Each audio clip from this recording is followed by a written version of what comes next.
የጌታችን የኢየሱስ ክርስቶስ ቅዱስ ሥጋውና ክቡር ደሙ ለመታሰቢያ ነው ወይንስ ለዘላለም ሕይወት ነው? መልሱልኝ። ለዘላለም ምንድነው? ለመዳን ነው ወይስ ለመታሰቢያ ነው? ለመዳን ነው። ይሄንን በመጽሐፍ ቅዱስ ላይ ቃል በቃል ላስቀምጥላችሁ። ቅድም ባያችሁት ቅድም ባነሳውላችሁ ታሪክ ላይ አንድ ግለሰብ ስለ ጌታችን ቅዱስ ሥጋውና ክቡር ደሙ አስተምራለሁ ብሎ በሚዲያ ወጥቶ ሲናገር የሰማሁት በጥምቀት ላይ ክደት የፈጸመው በሥጋውና በቅዱስ ደሙ ላይ እንዲህ ብሎ ነበረ። የጌታ እራት ወይም ሥጋውና ደሙን ማለት ነው ለመታሰቢያ የምናደርገው እንጂ ድነት አያሰጥም፣ የዘላለም ሕይወት አያሰጥም በማለት ያነሳል። ማስረጃ ሲያቀርብ እንዲህ ይላል። ማስረጃ ሲያቀርብ ዮሐንስ ወንጌል ምዕራፍ 6 ላይ ከሰማይ የወረደ ሕያው እንጀራ እኔ ነኝ ብሎ የሚናገረውን ቃል ከሰማይ የወረደ ሕያው እንጀራ የተባለው እምነት ነው። ማን ነው አለ? ማን ነው?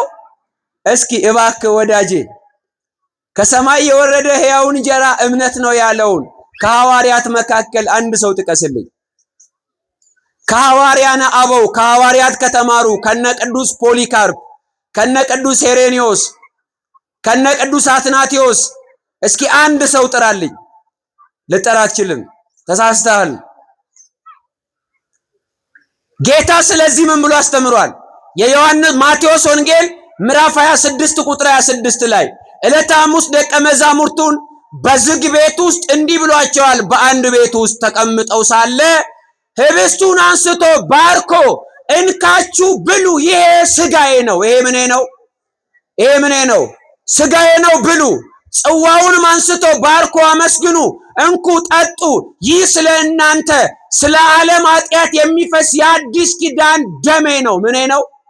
መታሰቢያዬ ነው ወይስ ደሜ ነው? ደሜ ነው። ተመልከቱ ሉቃስ ምዕራፍ 22 ቁጥር 19 እስከ 21 ላይ በተጨማሪ ጌታ የተናገረውን ቃል በቃል ያስቀምጣል። ይህ ሥጋዬ ነው፣ ይህ ደሜ ነው ብሎ ቃል በቃል አስቀምጦ እናገኘዋለን። ታዲያ በዮሐንስ ወንጌል ምዕራፍ 6 ላይ መለስ ብላችሁ ስትመለከቱ ስለ ሥጋውና ስለ ደሙ እንዲህ ብሎ ተናግሯል። አሁን ቅድም ያነሳውላችሁ ሰው የሚያቀርበው ማስረጃ አንድ ግለሰብ ምን ብሎ ነበረ? አይ እዚህ ጋር እኮ እየተጠቀሰ ያለው እዚህ ቦታ ላይ እንጀራ የተባለው እምነት ነው። ምክንያቱ ደግሞ ይሄ ትምህርት ሲሰበክ ገና ጌታ አልተሰቀለምና።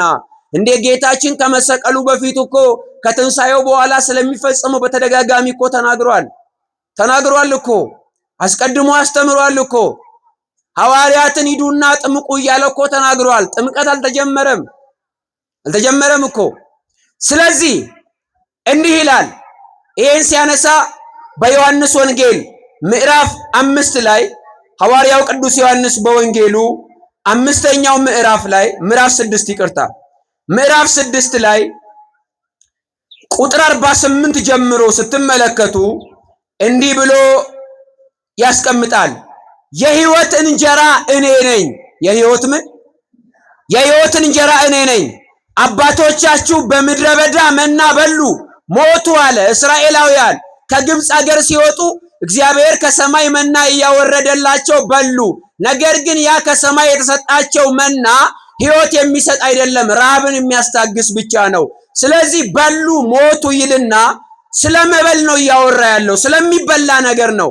ስለ እምነት አይደለም። እባካችሁ ተረዱ። እምነትን አይደለም የሚበላ ነው እየተናገረ ያለው። ሰው ከእርሱ በልቶ እንዳይሞት ከሰማይ የወረደ እንጀራ ይህ ነው አለ። አያችሁ፣ መናውን የበሉ ሰዎች ሞተዋል። አሁን ግን ሰው ከዚህ እንጀራ በልቶ እንዳይሞት እውነተኛው እንጀራ ይህ ነው ካለ በኋላ ቁጥር 51 ላይ እንዲህ ይላል፣ ከሰማይ የወረደ ሕያው እንጀራ እኔ ነኝ። ሕያው ምን? እኔ ነኝ። ሕያው እንጀራ እኔ ነኝ። ሰው ከዚህ እንጀራ ቢበላ ለዘላለም ይኖራል። ለምን ይኖራል? ለዘላለም ይኖራል። እኔም ስለ ዓለም ሕይወት የምሰጠው እንጀራ ይህ ሥጋዬ ነው ይላል። ስለ ቃሉ እግዚአብሔር አምላክ የተመሰገነ ይሁን። ይሄ ምኔ ነው አለ? እኔ ስለ ዓለም ሕይወት የምሰጠው እንጀራ ምኔ ነው አለ? ምኔ ነው አለ? ስጋዬ ነው። ተመልከቱ፣ ስጋዬ ነው። አይ እንጀራ የተባለው እምነት ነው ላልከው ሰው ጌታ እንዲህ ብሎ ተናግሯል። ያ እንጀራ እያልኳችሁ ያለሁት ዝቅ ብለህ አንብበው እያልኩ ያለሁት ይህ ስጋዬ ነው። ይቀጥልና እንዲህ ይላል በቁጥር 52 ላይ አይሁድ እንዲህ አሉ፣ ሰው ስጋውን ልንበላ ይህ ሰው ስጋውን ልንበላ ይሰጠን ዘንድ እንዴት ይችላል ብለው እርስ በርሳቸው ተከራከሩ። ይህ ሰው ስጋውን ሊሰጠን አይችልም ሲሉ እኮ አይ እኔ ስጋዬ ያልኳችሁ እምነት ነው አላላቸውም ጌታችን። ቀጥሎ ምን ይላል? እውነት እውነት እላችኋለሁ የሰውን ልጅ ስጋውን ካልበላችሁ ደሙን ካልጠጣችሁ በራሳችሁ ሕይወት የላችሁ። ምኑን ካልበላችሁ? ምኑን ካልበላችሁ? ስጋውን ካልበላችሁ፣ ምኑን ካልጠጣችሁ፣ ደሙን ካልጠጣችሁ በራሳችሁ ምን የላችሁ? ሕይወት የላችሁም። እንጀራው እምነት ነው ያልከው ሰውዬ እንጀራው ስጋው ከሆነ ደሙሳ ምን ብለህ ልታስተምር ነው? ስለዚህ ስጋውን ደሙን መብላት እንዳለብን ይነግረንና ቁጥር 54 ላይ ስጋዬን የሚበላ ደሜን የሚጠጣ የዘላለም ሕይወት አለው ብሎ ተናገረ። ስለ ቃሉ እግዚአብሔር አምላካችን የተመሰገነ ይሁንልን። ይህንኑ ቃል በአንድ የመጽሐፍ ቅዱስ ጥቅስ እንጠቅልል። ሐዋርያው ቅዱስ ጳውሎስ ስለዚህ ቅዱስ ስጋውና ስለ ክቡር ደሙ ሐዋርያው እንዲህ ብሎ ያነሳል። በቅዱስ ሉቃስ ወንጌል ላይ ደቀ መዛሙርቱን ምን አላቸው? ይሄን ለመታሰቢያዬ አድርጉት አለ። ለምን አድርጉት? ለምን አድርጉት? ለመታሰቢያዬ አድርጉት። ምን ማለት ነው መታሰቢያ? የጌታ ስጋውና ደሙ መታሰቢያ ነው? አይደለም። እውነተኛ ስጋው ነው፣ እውነተኛ ደሙ ነው። ለመታሰቢያዬ ማለቱ ምን ማለት ነው? መጽሐፍ ቅዱስ እንዲህ ይላል አንደኛ ቆሮንቶስ 11:24 ላይ ጌታ ኢየሱስ አልፎ በተሰጠበት በዚያች ሌሊት እንጀራ አንስቶ አመሰገነ፣ ቆርሶ እንካችሁ ብሉ፣ ይህ ስለ እናንተ የሚሆን ስጋዬ ነው። ምኔ ነው? ይህን ለመታሰቢያዬ አድርጉት አለ። ይቀጥላል።